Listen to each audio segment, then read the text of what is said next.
So May is National Foster Care Awareness Month. And instead of celebrating this month, because I don't think it's going into foster care should be anything that we celebrate. Instead, I want to show you guys one simple way that you can actually play a part in keeping kids out of the foster care system. Okay. Do you know what it is? I am about to actually head to court right now for a hearing. Follow along with me and I'll show you guys what this client did to really keep her family out of foster care.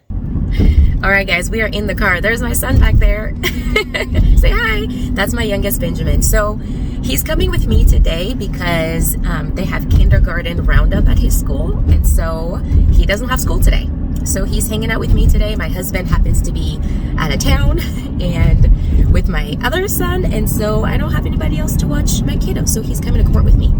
All right, so I am on my way to the hearing, like I said. So I want to tell you guys about what this my client did that is a really simple way that you can keep kids out of the foster care system. So what happened was that, so this is an aunt, okay?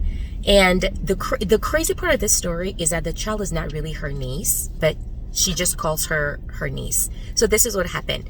When the child was born, okay, the mom and the dad were together. So actually, let me go back. The story is just so crazy that it's even hard to explain to you guys what it is. So the mom was pregnant when she met, this new boyfriend, okay? So she met this new boyfriend, they started dating. She wasn't showing at the time that she was pregnant, okay? So she's dating this guy and then she starts showing and then she decides, oh, I should probably let this guy know that I'm pregnant. And she was thinking that the guy was going to break up with her once he found out that she was pregnant from another guy. Well, when the guy finds out, he's like, well, we've been dating for a few months now. I kind of like you. Let's just keep going and see what happens. I'm okay that you're pregnant. So she's shocked, right? So they keep dating. She has the baby. They're living together. They're parenting this child together. So this guy, the boyfriend, is not the biological father of the child, okay? So they're together, they're dating. She has the baby. He continues to live with her and take care of her and the baby and basically takes the baby as his own. He was there for the birth, has basically been this baby's dad, right? Well, then mom kind of starts flaking out and she starts getting into all kinds of stuff. So she leaves, she abandons the kid, and then what this guy ended up doing, even though he was not the biological dad, he goes to court and he becomes the legal custodian of the daughter. Because he's like, I've been a part of her life while the mom was still pregnant. Like, this is basically my daughter, even though I'm not biological. So he goes to court, he gets a legal paperwork saying that he now is legal custodian, even though he's not the biological dad. So then fast forward all these years, now the child is 16 years old. So what happens is that her dad gets legal custodian. I'll just call him the dad, okay? You guys now understand why. He gets a heart attack and like some type of stroke over Christmas time, like just this past Christmas. It's just terrific, horrible, just devastating. And he ends up dying. I mean, out of nowhere. It was such a shock to the whole family because he had always been healthy. He was like 30 something. So he dies. And so his sister, who lives in a different state, comes all the way here to try to figure out what to do about this child now. Okay. So that's what I mean. She's her aunt, but not really. Okay. Because she's not biologically her aunt, but she's been a part of her life because once the dad, basically became her parent, she met the whole family and, the daughter knew about her dad's family. And so the aunt had come back and forth and visit her a bunch of times. So she knows the family pretty well. So now the dad has died, right? So the aunt, I know this is a crazy story, you guys. You just can't make these stories up. These are the cases that I deal with like every day. Anyway, so the aunt comes from another state. She comes here to Nebraska and she first has to figure out, probating her brother's estate and all that stuff. Then like, what do we do about this kid? And of course she's coming here with the full intention of taking the kid home with her. She's like, I'm not leaving her here. She doesn't have any family because the mom totally flicked out. Mom hasn't reached out to this kid for the past 10 years. And so the kid doesn't even know who her mom is, has no idea who her mom's side of the family is. The only person she's ever known who's been her parent has been this guy, okay, and his family. So aunt comes into town, like I said. She is fully intending on taking this kid home with her. So she calls my law office. She's like, what the heck do? I don't know what to do. Like, she's not biologically mine, but I want to take her with me. I can't leave her here. So what we ended up doing was illegal guardianship. Okay. Now I want to pause here because I get a lot of questions from you guys about how to adopt your relatives. Okay. Because a lot of times when families, are in trouble, mom and dad are not safe to be around and the kid is being abused or neglected, the family members often don't know what to do or how to step in and make a difference. And so the kid ends up in foster care. Once the kids end up in foster care, a lot of times that's when the family members find out like, oh, maybe there was something wrong I didn't know. And then caseworkers start calling the family members to try to figure out where are we going to take this kid. But you can actually skip all of that. Before the state ever gets involved, you can get legal guardianship over your family members, okay? So let's say you are an aunt or an uncle and you know that your brother or your sister is not taking good care of her kids. And you know that if CPS gets involved, these kids are gonna end up in foster care. Instead of staying quiet and doing nothing or just hoping that they're gonna change, you can approach them with this option. Hey, let us take our niece or nephew, let us take care of them for a while you get figured out. And then when you're ready, you can parent again. So it stays in the family.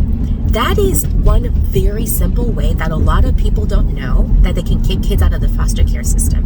Now, that's obviously assuming that you actually have family members who are safe and who are willing to take these kids. So a lot of times the family members are not safe for the kids either, okay? But most of the time, though, there are family members who want to take their nieces and nephews. I actually just talked to somebody on social media the other day. She's an aunt. She lives in a different state. Her niece is in California, I believe, in foster care, and she's desperately trying to get her niece. And I told her on social media, you're going to have to go to where your niece is at, and you're going to have to get involved in the case and make sure that they really consider you as, adoptive placement.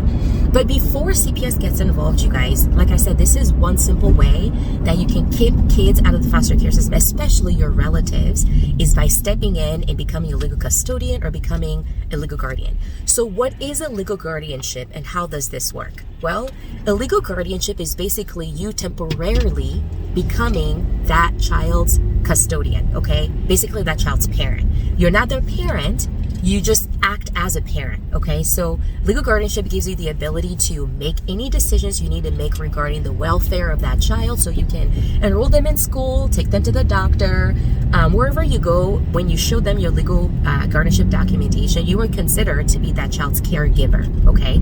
So that is a really, really important piece that I think a lot of people don't know, and that's how some kids kind of slip into the foster care system, okay?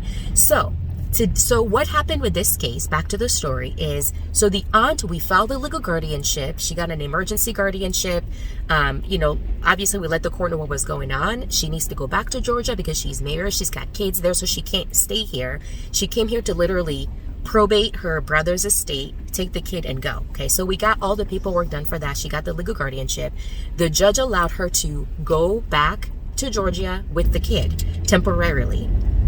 Until she's able to open up the case in Georgia and continue the guardianship there. So today's the day. So she's gone to Georgia. She's filed all the things that she needs to file. She got the attorney in Georgia that's going to transfer everything from here to Georgia.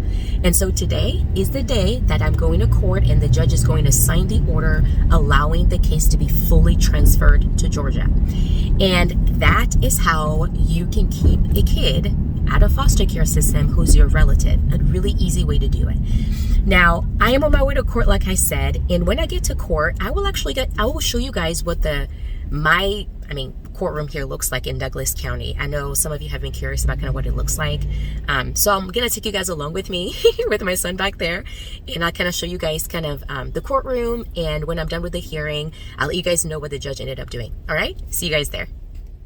All right, guys, it's really loud out here. I'm sorry about that, but here we are at the courthouse. I'm gonna show you guys what it looks like here. So there is the building. Hi, Benjamin. So there's the building that we're going into right now. All right, so let's walk.